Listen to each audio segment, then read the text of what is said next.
അങ്ങനെ നമ്മുടെ ഗോവയിലെ രണ്ടാമത്തെ ദിവസം തുടങ്ങാം. എപ്പോഴത്തെയും പോലെ ബ്രേക്ക്ഫാസ്റ്റ് കഴിക്കാനായി ഞങ്ങൾ റെസ്റ്റോറൻറ്റിലെത്തി. ബ്രേക്ക്ഫാസ്റ്റിന് ശേഷം ഞങ്ങൾ അതിനടുത്തുള്ള ഗോകാട്ടിങ്ങിന് പോയി. എച്ചും പപ്പയും ഒന്നില്, ഞാനും ചേട്ടനും വേറൊന്നില്. ഒരു സൂപ്പർ ഡ്യൂപ്പർ റൈഡായിരുന്നു അത്. എനിക്ക് പിന്നെ കാർ ഓടിക്കാൻ അറിയാവുന്നത് കൊണ്ട് ഞങ്ങൾ നല്ല സ്മൂത്തായിട്ട് തന്നെ 5-6 തവണ ഇടിച്ചുള്ളൂ. എൻ്റെ അമ്മോ, എങ്ങനെയോ അതൊന്ന് തീർന്നു. ഫിഷ് താലിക്ക് വീണ്ടും തലവെക്കാനുള്ള പേടി കൊണ്ട് ഞങ്ങൾ ഒരു ചീസി പാസ്ത, 2 ഫ്രൈഡ് റൈസും റൂം സർവീസിനായി താഴെയുള്ള റെസ്റ്റോറൻറ്റിൽ ഓർഡർ ചെയ്തു. ഫുഡിന് ശേഷം നേരെ ഭാഗത്ത് സൺസെറ്റിന് പറ്റിയ സ്ഥലം. പക്ഷെ ഞങ്ങൾ അവിടെ എത്തിയത് 6:45. എന്നാലും ഞങ്ങൾ ഒട്ടും ലേറ്റ് ആയിട്ടില്ലായിരുന്നു. ഈ സൺകിസ് എന്നൊക്കെ പറയുന്ന പോലെ ഇതിനെ നമ്മൾ സൺ ചവിട്ടി മെതിച്ചിട്ട് പോകുമെന്ന് വേണം പറയാൻ. അതെ, ആ തിളങ്ങടിച്ച് നിൽക്കുന്ന നമ്മുടെ സണ്ണേട്ടനാണ്. ഒരു റോഡ് വീലറല്ലേ ഈ പോന്നേ.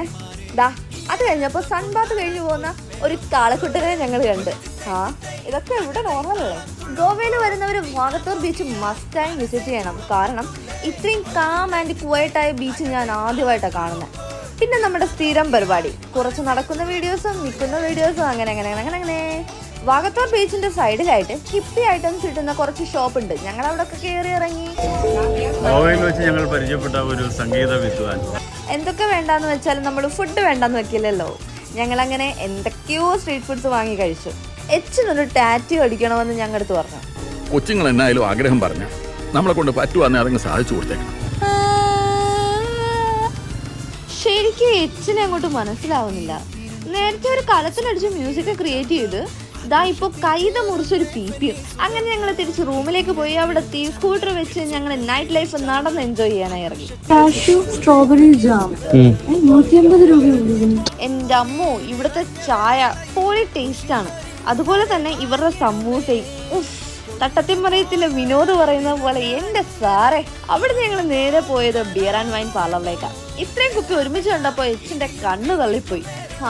കുറ്റം പറയാൻ പറ്റില്ല. നമ്മുടെ അവിടെ മെഡിക്കൽ സ്റ്റോറും സൂപ്പർ മാർക്കറ്റും കാണുന്നവരാണ് ഇവിടെ ആൽക്കഹോൾ. നമ്മുടെ അവിടെ 7000 വില വരുന്ന സാധനം നമുക്ക് 3200 രൂപ. ഇവിടെ 3200.